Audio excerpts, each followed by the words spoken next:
heureuse de vous savoir très nombreux pour suivre cette grande édition de ce vendredi 26 juillet 2024 sur les antennes des Canal King Télévision. Bonsoir et bienvenue.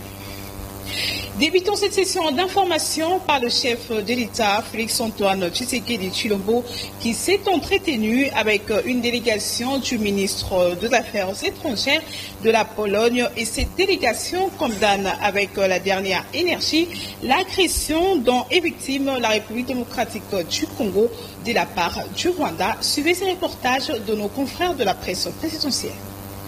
La République populaire de Pologne soutient la souveraineté de la République démocratique du Congo et condamne fermement toute violation de son intégrité territoriale. Propos du secrétaire d'État polonais Andrzej Zejna à la tête d'une forte délégation du ministère des Affaires étrangères de la Pologne, reçue à la Cité de l'Union africaine par le président de la République Félix-Antoine Tshisekedi Tshilombo.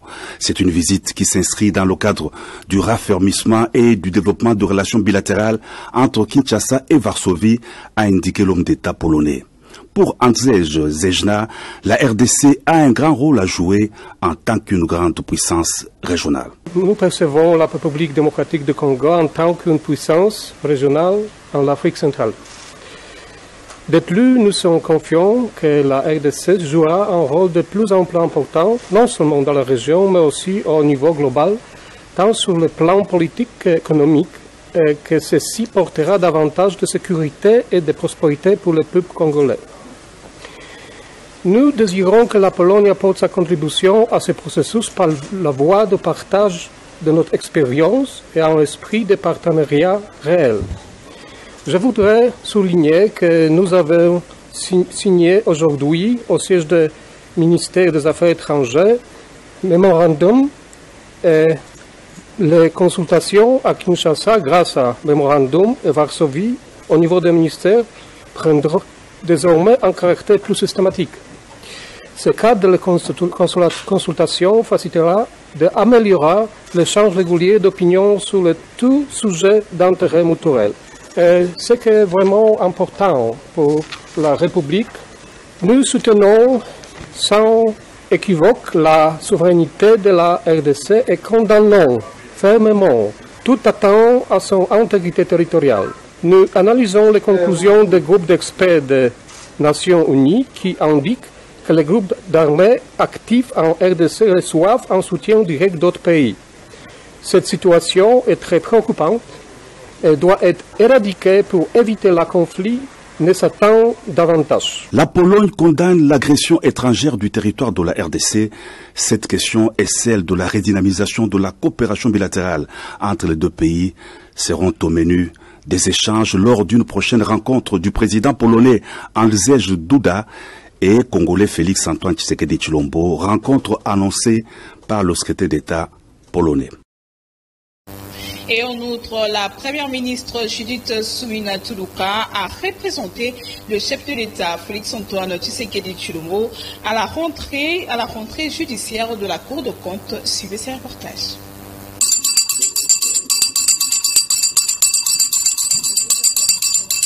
Deuxième rentrée judiciaire de la Cour des comptes sous l'ère Félix-Antoine Tshisekedi Tshilombo après celle de l'année passée.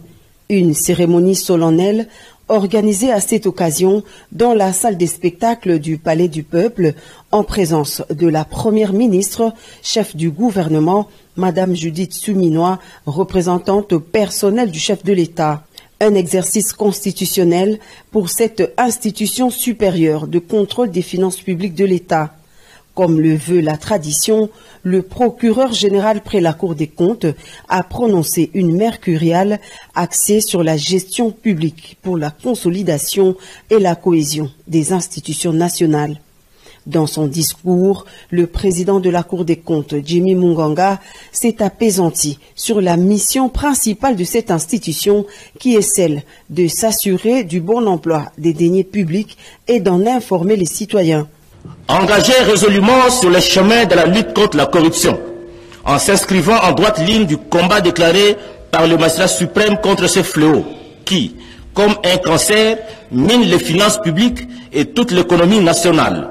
La Cour des comptes a créé, au cours de l'année 2023, les conditions propices à la répression de fautes de gestion et au déferment aux instances judiciaires compétentes des infractions pénales constatées au cours de ces contrôles.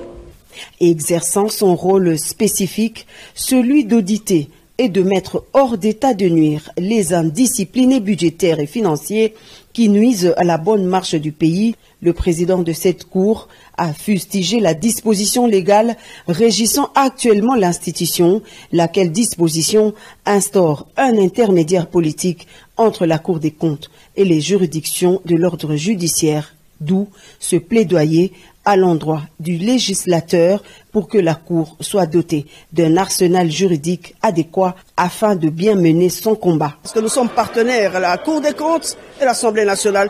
Donc nous allons voir avec comment cheminer ensemble par rapport aux différents dossiers qu'ils vont soit nous apporter, parce qu'ils ont l'obligation de nous apporter les rapports.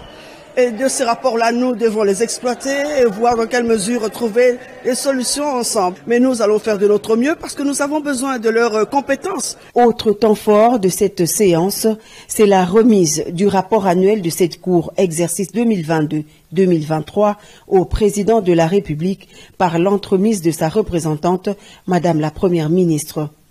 Plusieurs autorités et personnalités politiques ont pris part à cette cérémonie de la rentrée judiciaire de la Cour des comptes.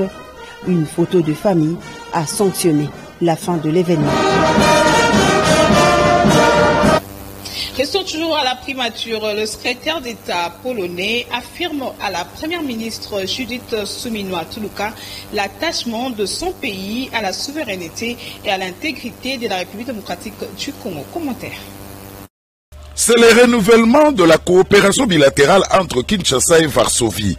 Une forte délégation polonaise conduite par le secrétaire d'État en charge de l'Afrique et du Moyen-Orient séjourne en République démocratique du Congo depuis le mercredi 24 juillet 2024. Ce jeudi, Andrzej Sejna et sa délégation composée de diplomates et des opérateurs économiques ont été reçus par la première ministre chef du gouvernement de la RDC, Judith Suminwa-Tuluka. Cette visite fait suite à l'entretien téléphonique que le président congolais et polonais ont eu en mai dernier pour clarifier les propos tenus par les Polonais lors de sa dernière visite au Rwanda.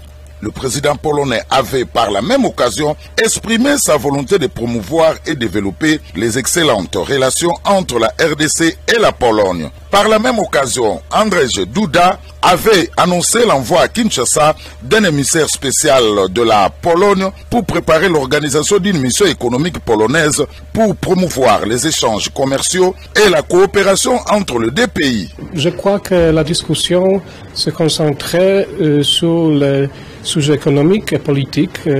Nous avons décidé que nous créerons les groupes de travail, de l'élaboration, beaucoup de projets pour, comme aujourd'hui, signer un mémorandum concernant la coopération politique, coopération diplomatique.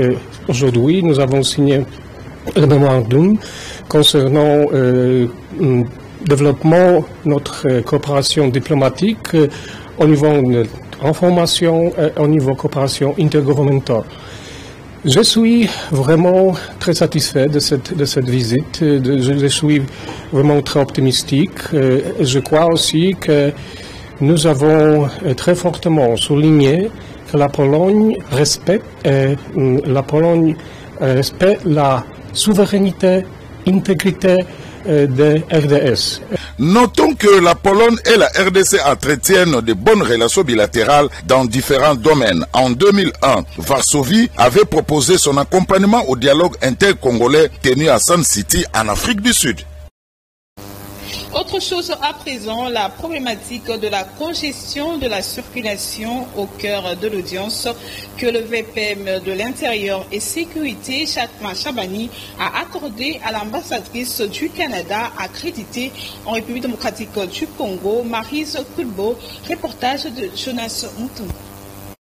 Le vice-premier ministre, ministre de l'Intérieur, Sécurité, Décentralisation et Affaires coutumières, Chatma Chabani Loko, a reçu le jeudi 25 juillet 2024 l'ambassadrice du Canada en RDC, Maryse Guilbeault. Les deux personnalités ont échangé sur la problématique de la lutte contre les recrutements des enfants soldats par les groupes armés dans la partie orientale du pays, ainsi que la fluidité de la circulation routière dans la ville-province de Kinshasa. Le Canada a des projets pour travailler avec la police nationale congolaise et ce sont des sujets que nous avons discutés avec lui. Les nouveaux projets que nous sommes en train de mettre en œuvre concerne notamment les enfants soldats, ces enfants recrutés très jeunes par des groupes armés. Le Canada veut s'attaquer à cette problématique. En ce qui concerne la circulation, le trafic et la congestion, nous avons un projet qui pourrait aider à réduire la congestion, a déclaré la diplomate canadienne au sortir de son entretien avec le VPM. Le Canada a des projets qui vont travailler avec les policiers, avec la police nationale. Et donc, c'était un des sujets que je voulais discuter avec lui. De nouveaux projets aussi qu'on est en train de mettre en œuvre, entre autres, sur la question des enfants soldats, des enfants recrutés très jeunes par des groupes armés. Donc, le Canada veut s'attaquer à cette problématique. Et nous avons différents projets. Donc, j'ai partagé tout ça avec lui et mes préoccupations aussi.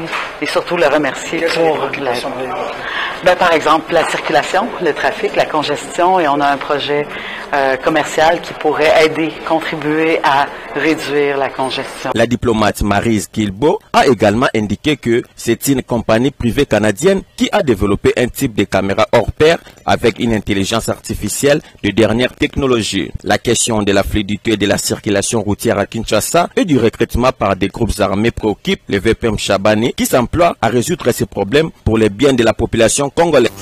En outre, le vice-premier ministre, ministre de Transport, Voie de communication et désenclavement, Jean-Pierre Bemba Gombo, a réuni ce jeudi 26 juillet 2024 dans l'avant-midi la direction générale de l'ONATRA et de DP World, la filiale congolaise du Dubai World, dans la réalisation du projet de construction du pont en eau profonde de Badana qui piétine depuis plus de 7 ans. Le vice-premier ministre, ministre des Transports, Voies, des Communications et des Enclavements, Jean-Pierre Bemba, a réuni ce jeudi dans l'avant-midi la direction générale de l'ONATRA et DP World, la filiale congolaise de Dubai World, dans la réalisation du projet de construction du port en eau profonde de Banana qui piétine depuis plus de 7 ans. Le but visé était d'aplanir le point de divergence entre les parties impliquées en vue d'accélérer la réalisation de ces projets en eau profonde de Banana. Ces faisant, de points de divergence ont été aplanis entre l'Office national des transports, champion de la modalité interne, et DP World pour favoriser la multimodalité de marchandises en République démocratique du Congo. Le budget, c'était pour qu'on ait des points de convergence, pour faire avancer les grands projets de DP World. Comme vous savez, notre pays, c'est un pays semi-enclavé. Et là, nous sommes en train de faire notre propre port en eau profonde. C'est les maillons de la chaîne de la multimodalité qui manquaient. Et comme nous nous occupons déjà toute la multimodalité à l'intérieur, il manquait cette chaîne-là. Il fallait qu'on ait un point de convergence pour que les projets avancent et que cette chaîne-là soit préservée dans le futur. Et je crois qu'on a abouti à la conclusion définitive. Et puis il y avait des petites questions techniques et juridiques par rapport au contrat d'IPO et les autres contrats que nous avons signés avec d'autres partenaires. Je crois que ça a été aussi résolu. Et là, nous pensons que la construction du port en eau profonde va s'accélérer. Et effectivement, on a très bien chuté. Toutes les zones d'ombre ont été vraiment étrangées. Et là, les travaux vont commencer, d'après l'information que j'ai eue dedans, d'ici 1 mois, 2 mois, et la population pourra voir l'accélération des travaux. Restons tous dans le même chapitre. Le secrétaire général de l'Organisation maritime de l'Afrique de l'Ouest était chez le VPM de transport Jean-Pierre Bemba Gombo et au menu de leurs échanges, l'annonce de la création d'une banque maritime de développement de l'OAMAC. Commentaire de Jules Poulembi. Le vice-premier ministre, ministre des Transports, Voies de Communication et des Enclavements, Jean-Pierre Bemba Gombo, a reçu l'après-midi de ce jeudi le docteur Paul Adalikou, chef de mission diplomatique et secrétaire général de l'Organisation maritime de l'Afrique de l'Ouest et du Centre au Maroc. L'interlocuteur du VPM, Jean-Pierre Bemba, était venu pour lui annoncer la création d'une banque maritime de développement de cette organisation africaine qui est basée en Côte d'Ivoire et dont la République démocratique du Congo est membre. Basically, I came here J'ai rencontré son Excellence le vice-premier ministre, ministre des Transports et voies de communication et des enclavements. D'abord, c'était pour le féliciter pour sa nomination à ce poste. Et compte tenu de sa riche carrière gouvernementale, nous restons convaincus qu'on peut développer la coopération entre la République démocratique du Congo et le Maroc sous sa guidance. Les questions que nous avons abordées sont diverses, dont les principaux sont la mise en place très prochaine d'une banque maritime régionale de développement pour laquelle son Excellence a été invité à procéder à la nomination de l'administrateur représentant de la République démocratique du Congo qui va siéger au conseil d'administration de cette banque. Il y a aussi d'autres sujets non moins importants qui ont été abordés, notamment la mise en place du Fonds maritime régional en République démocratique du Congo, la planification d'un sommet des chefs d'État des pays membres de l'OMAOC sur les questions maritimes pour élever l'importance des questions maritimes à l'échelon le plus élevé de l'exécutif. Et ce sommet est initialement prévu pour la République du Tchad, mais pourquoi pas, effectivement, en attendant la confirmation, cela pourrait éventuellement se tenir ici en République démocratique du Congo. De son côté, le VPM Jean-Pierre Bemba Gombo a informé son hôte des projets de construction du port en eau profonde de Banana et de la modernisation du port de Matadi sous l'impulsion du chef de l'État Félix-Antoine Tshisekedi Tshilombo. Restons toujours dans le même chapitre. Le vice-premier ministre, ministre de Transport, Jean-Pierre Bemba Gombo, et le ministre des Finances, Doudou Fouamba, ont effectué une descente à l'ONATRA où ils ont échangé d'abord avec le comité dirigeant actuel dirigé par Martin Lukusa ainsi que le travailleur de cette entreprise.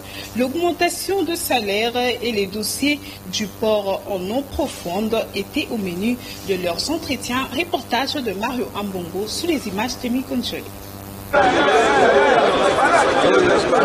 L'opérant du grand bâtiment administratif de l'ONATRA était rempli de monde. Le motif était simple. Une grande délégation gouvernementale est arrivée en fin de matinée dans cette entreprise de l'État. D'abord, le vice-premier ministre au transport, Jean-Pierre Bemba Gombo. Ensuite, du ministre des Finances, Doudou Fouamba.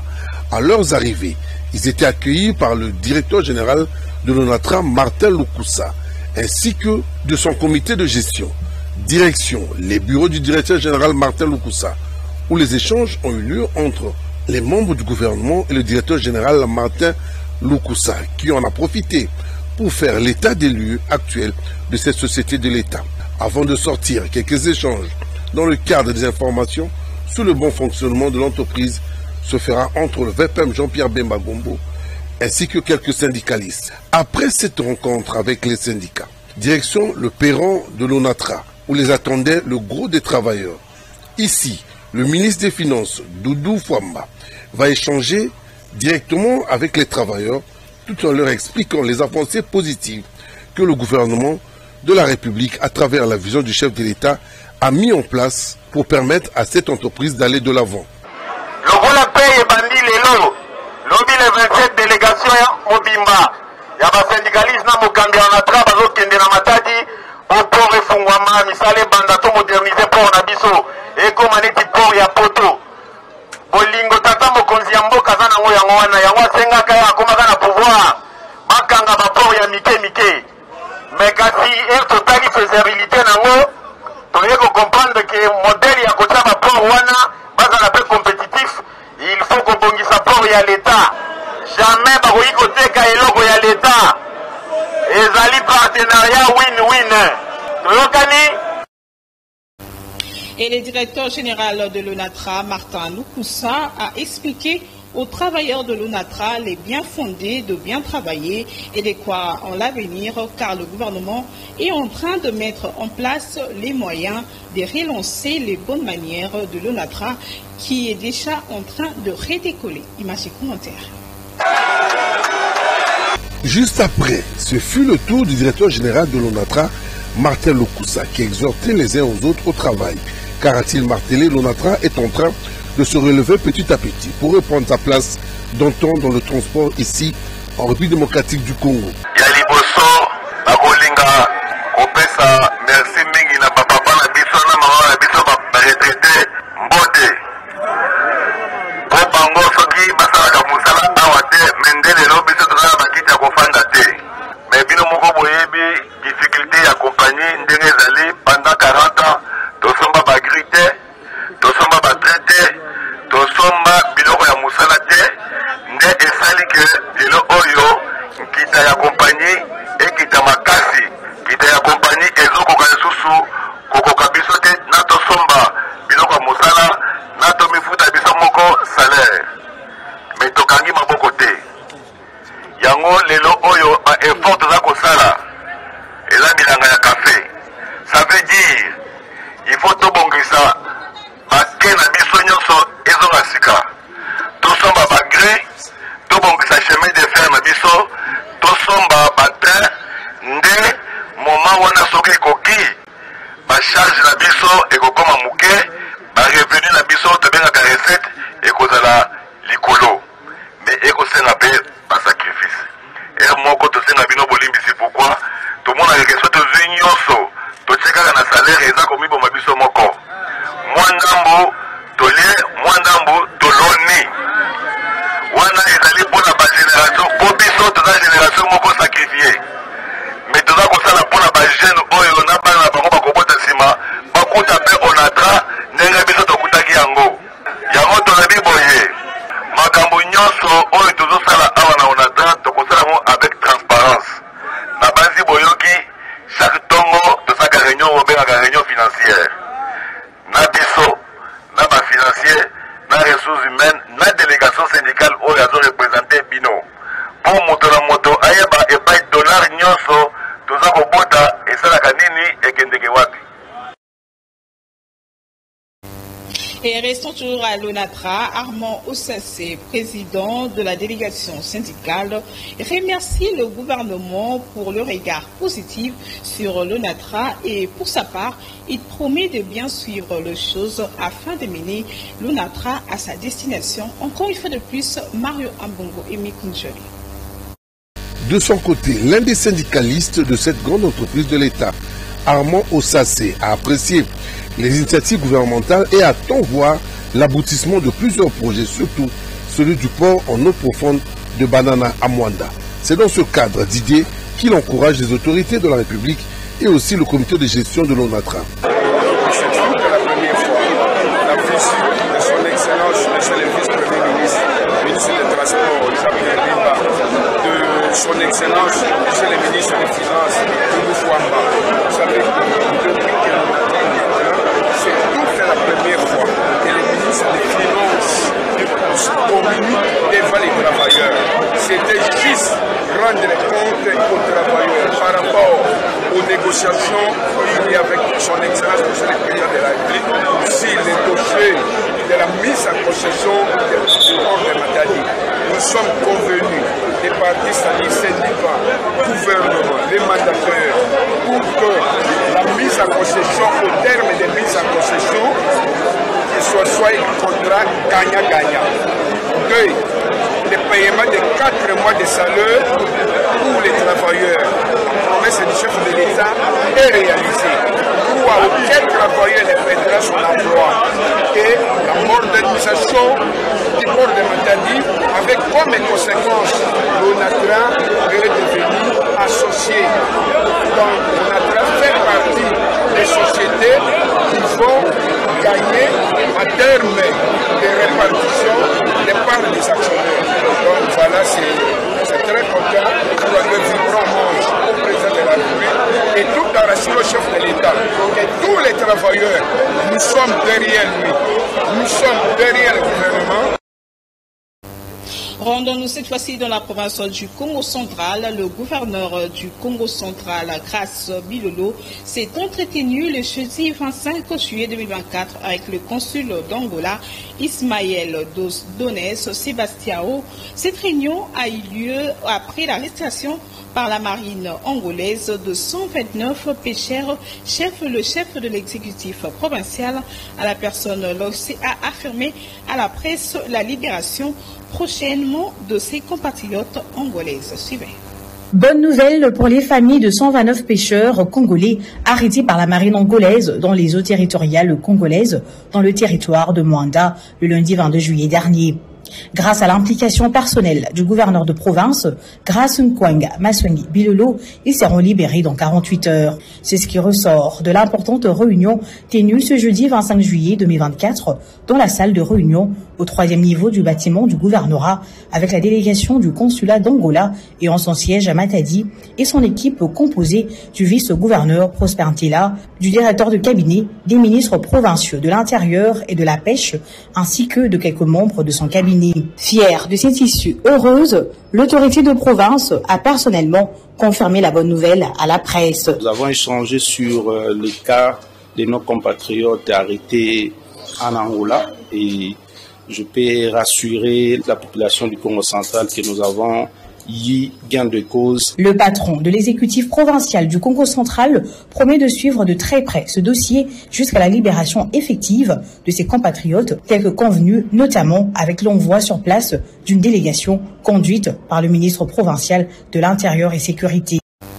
Et prenons cette nouvelle, le port du Lébo en feu après le témoignage de personnes présentes sur place. Le carburant stocké sur le port depuis plus d'une année et à la base de ce malheur incident. Tout a commencé dans la soirée du jeudi 25 juillet 2024 aux alentours de 20h. Parmi les grands perdants, on cite la compagnie AfriFood ex-Congo Future qui a perdu des véhicules et plusieurs marchandises. Jusqu'à ce matin, plusieurs conteneurs continuent d'ébruler et les détails, nous y reviendrons dans nos prochaines éditions. La direction générale de l'entreprise Krishul Evenements, située au quartier Kingabwa, est victime de menaces de la part d'un individu qui prétend être propriétaire de cette parcelle. Suivez. Située sur l'avenue des Entrepôts, numéro 20/139, au quartier Kingabwa, cette parcelle a été prise d'assaut dans la matinée de ce vendredi 26 juillet 2024 par les agents de la police nationale congolaise en collaboration avec quelques militaires pour déguerpir l'ensemble des agents et cadres ainsi que quelques animaux domestiques de la direction générale de l'entreprise Krishul Evenements qui est victime de menaces de la part de M. Kialambinga Alphonse qui cherche à ravir cette parcelle du siège de la dite entreprise. Ces derniers est en conflit avec Madame Sarah Samdjin, propriétaire de la parcelle située sur la même avenue au numéro 20/138 et ses bourreaux prétend être propriétaire de ces deux parcelles. Sur place, le journaliste et caméraman étaient présents. Malheureusement, l'un des caméramans a été lynché par ces militaires à tel point qu'il est amené à une destination inconnue. Nous avons eu un problème et ce problème-là, notre propriété a été violentée. Il y a eu violation de notre domicile de la part de M. Kiala Mbinga Alphonse et consorts. Pour la petite genèse, M. Kiala, il était en train de se prétendre être propriétaire de la parcelle qui est voisine, là où nous sommes locataires. Mais nous ne savons pas par quelle magie, il s'est aussi approprié la parcelle voisine qui est la nôtre, là où nous sommes propriétaires. C'est-à-dire la parcelle 20-139. La parcelle qui était en conflit, c'est la parcelle 20-138. Où M. Kiala est en conflit avec Mme Samji Sarah.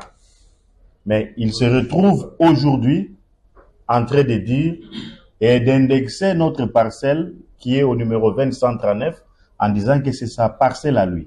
L'un des cadres de cette entreprise, interviewé à l'anonymat, ces derniers lancent un cri de détresse auprès des autorités judiciaires afin que la justice soit faite pour tenter de faire la lumière sur cette affaire. Dossier à suivre. Tout à fait autre chose, la police congolaise a commencé à mettre de l'ordre au rond-point de Zuleri, généralement à cet endroit, aux heures de pointe des embouteillages monstres, d'où ces rappels à l'endroit de motocyclistes ainsi que les automobilistes. Reportage de Mario Ambongo sous les images de Joël Pembele.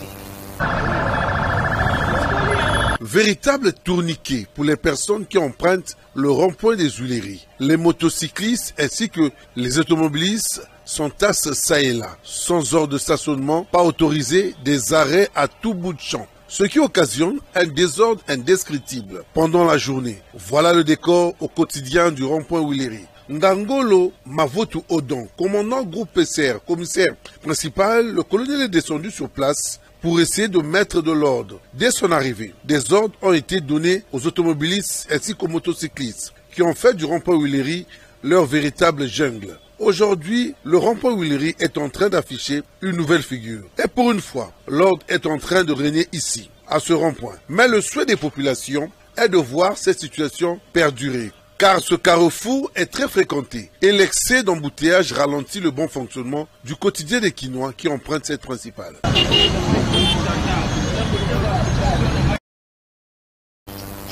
Restons toujours en société, l'insécurité prend de l'ampleur inquiétante dans la commune de Makala. Au quartier Maboulou 2, les policiers sont à la base de l'insécurité et l'effet s'est produit le jeudi 25 juillet 2024. Suivez ces reportages.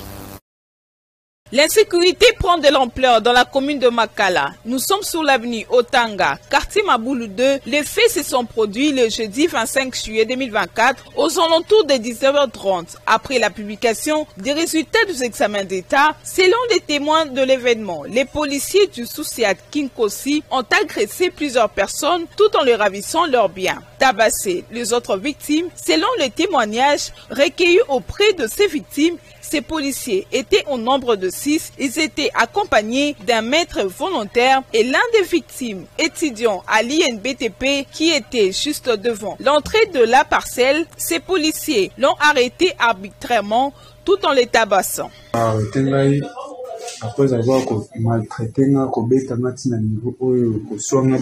par des policiers non identifiés, comme il succès na bango juste réveillé ça na virage joie. Et on a commis avec la discussion au tetenek na bango, un policier me dit qu'abino na limbisa bango ba reconnaître nga na zana nga mwana ndako de batiki nga na yako zo on a traitement ba pesi nga nimbo ma traitement ni edoko. Un policier muta zai kwa na awse na suna pesi 1000 francs pour na amela ceux qui a gagné je ne sais pas de quel genre ba policier au bazar. La mère de la victime lance un cri d'alarme auprès des autorités compétentes. Moi na telemika kaliboso lupango baye éclaireur na bango ba éclaireur wa bakulu na bazotambola na bango baye bakangi mwana liboso lupango mwana tuni problème nini mbata atuna lisusu mbata oh mwana tuni problème nini ale mbala moko akangi ekachi mino basoda baye cha ekraka masasi donc 4 balles mon donc quartier mobimba paralysé. Que les autorités congolaises mettent en place un service pour protéger les récipiendaires ainsi que la population pendant la publication de résultats des examens d'État. Il faut signaler que les populations de la commune de Makala sont victimes des arrestations arbitraires.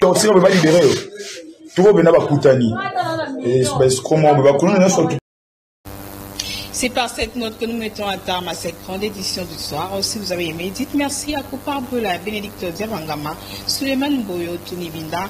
Quant à moi, je vous retrouve dans le tout prochain jour. D'ici là, portez-vous bien. Au revoir.